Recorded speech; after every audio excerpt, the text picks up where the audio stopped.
चोरों की जिज्ञासा और पेड़ का रहस्य। आज मैं आपको एक ऐसी प्रेरणादायक कहानी सुनाने जा रहा हूँ जो हमें जीवन में संतुलन और सकारात्मकता बनाए रखने का एक अद्भुत तरीका सिखाती है। यह कहानी सेल्स मैनेजर की है जो अपने परिवार से बेहद प्यार करता है और रोज़मर्रा की समस्याओं से निपटने के लिए एक खास तरीका अपनाता है। लेकिन एक दिन कुछ चोर उसकी इस आदत को रहस्यमय समझते हैं और उसे सुलझाने की कोशिश करते हैं। कहानी में छुपा संदेश आपको भी सोचने पर मजबूर कर देगा। तो आइए सुनते हैं कहानी चोरों की जिज्ञासा और पेड़ का रहस्य। शहर के बाहरी हिस्से में मल्टीनेशनल कंपनी में काम करने वाले एक सेल्स मैनेजर नवीन अपनी पत्नी और 2 बच्चों के साथ रहते थे।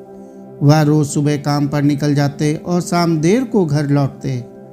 एक बार कुछ चोरों ने मैनेजर के घर में चोरी करने का मन बनाया। चोरी करने के 2-4 दिन पहले से ही वे उनके घर के आसपास चक्कर लगाने लगे और उनकी गतिविधियों पर नजर रखने लगे। एक दिन चोरों ने एक अजीब सी चीज देखी। मैनेजर साहब जब शाम को लौटे तो वह घर में घुसने से पहले बगीचे में लगे आम के पेड़ के पास जाकर खड़े हो गए। उसके बाद उन्होंने अपने बैग में से एक एक करके कुछ निकाला और पेड़ में कहीं डाल दिया। क्योंकि उनकी पीठ चोरों की तरफ थी इसलिए वे ठीक से नहीं देख पाए कि आखिर मैनेजर ने क्या निकाला और कहां डाला।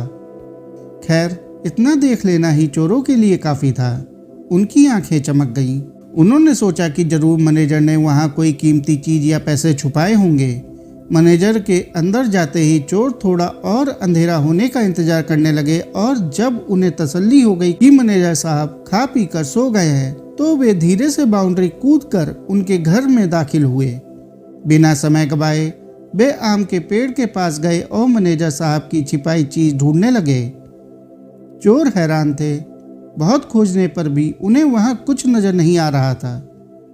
वे समझ नहीं पा रहे थे कि आखिर मैनेजर ने किस चतुराई से चीजें छिपाई हैं कि इतने साथी चोरों के खोजने पर भी वे मिल नहीं रही हैं। अंत में हार मानकर चोर वहां से चले गए। अगले दिन वे फिर छिपकर मैनेजर के ऑफिस से लौटने का इंतजार करने लगे। रोज की तरह मैनेजर साहब देरी से घर लौटे। आज भी वे घर में घुसने से पहले उसी आम के पेड़ के पास गए और अपने बैग से कुछ चीजें निकालकर उसमें डाल दी। एक बार फिर चोर सबके सो जाने पर पेड़ के पास गए और जी जान से खोजबीन करने लगे, पर आज भी उनके हाथ कुछ नहीं लगा। अब चोरों को कीमती सामान से अधिक ये जानने की जिज्ञासा होने लगी कि आखिर वो मैनेजर किस तरह से चीजों को छिपाता है कि लाख ढूंढने पर भी वो नहीं मिलती। अपनी इसी जिज्ञासा को शांत करने के लिए वे संडे की सुबह शरीफों की तरह तैयार होकर मैनेजर साहब के घर मिलने पहुंचे। उनका लीडर बोला, सर देखिए बुरा मत मानिएगा, दरअसल हम लोग चोर हैं। हम लोग कई दिनों से आपके मकान में चोरी करने का प्लान बना रहे थे, लेकिन जब एक दिन हमने देखा कि आप ऑफिस से लौटकर आम के पेड़ में कुछ छुपा रहे हैं तो हमें लगा कि बस काम हो गया। हम आराम से आपकी छुपाई चीज लेकर गायब हो जाएंगे और चोरी का माल आपस में बांट लेंगे।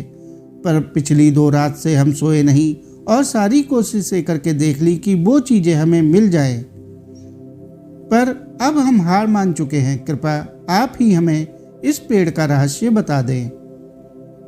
उनकी बात सुनकर मैनेजर साहब जोर से हंसे और बोले, अरे भाई मैं वहां कुछ नहीं छिपाता। फिर आप रोज शाम को बैग से निकालकर वहां क्या डालते हैं? लीडर ने आश्चर्य से पूछा। देखो मैनेजर साहब गंभीर होते हुए बोले, मैं एक प्राइवेट जॉब में हूँ, वो भी सेल्स की। मेरे काम में इतना प्रेशर होता है, इतनी स्ट्रेस होती है कि तुम लोग उसका अंदाज़ा भी नहीं लगा सकते। रोज़ किसी नाराज़ कस्टमर के ताने सहने पड़ते हैं। रोज़ सेल्स टारगेट को लेकर बॉस क्लास लगाता है। रोज़ ऑफिस पॉलिटिक्स के कारण दिमाग खराब होता है। मैं नहीं चाहता कि इन सब नेगेटिव बातों का असर मेरे प्यारे बच्चों और परिवार पर पड़े। इसलिए जब मैं शाम को इन तमाम चीज़ों को लेकर लौटता हूँ तो घर में घुसने से पहले मैं इन्हें एक एक करके इस आम के पेड़ पर टांग देता हूँ। और कमाल की बात यह है कि जब मैं अगली सुबह इन चीज़ों को पेड़ से उठाने आता हूँ तो आधी तो पहले ही गायब हो चुकी होती हैं, यानी मैं उन्हें भूल चुका होता हूँ, और जो बचती हैं मैं उन्हें अपने साथ लेता जाता हूँ। चोर अब पेड़ का रहस्य समझ चुके थे। वे चोरी में तो कामयाब नहीं हुए, लेकिन आज एक बड़ी सीख लेकर घर लौट रहे थे। दोस्तों, ना जाने क्यों इंसान अपनी जिंदगी को खुद ही कठिन बनाता जा रहा है। पहले के लोग जहां सुख सुविधाओं के कम होने पर भी खुश रहते थे, टेंशन फ्री रहते थे, आज सब कुछ होने पर भी हम एक दबाव भरी जिंदगी जी रहे हैं। इस अवस्था को रातों रात बदला तो नहीं जा सकता, पर एक काम जो हम तुरंत कर सकते हैं वो है अपनी स्ट्रेस का असर अपने परिवार पे न पड़ने देना। आपने कई बार सुना भी होगा, ऑफिस को ऑफिस में ही रहने दो, घर मत लाओ। शायद पेड़ का ये रहस्य आपको इस बात को अमल करने में मदद करे। तो चलिए अपने आप से एक वादा करिए कि आज से आप भी बाहर की तकलीफ को घर में प्रवेश नहीं करने देंगे और ना ही उसका असर अपने व्यवहार पर आने देंगे। आज से आप भी अपनी नकारात्मकता को घर के बाहर कहीं टांग आएंगे। साथियों, आपको यह कहानी कैसी लगी कमेंट करके जरूर बताएं। कहानी अच्छी लगी हो तो कहानी को लाइक और चैनल को सब्सक्राइब कर लें। धन्यवाद।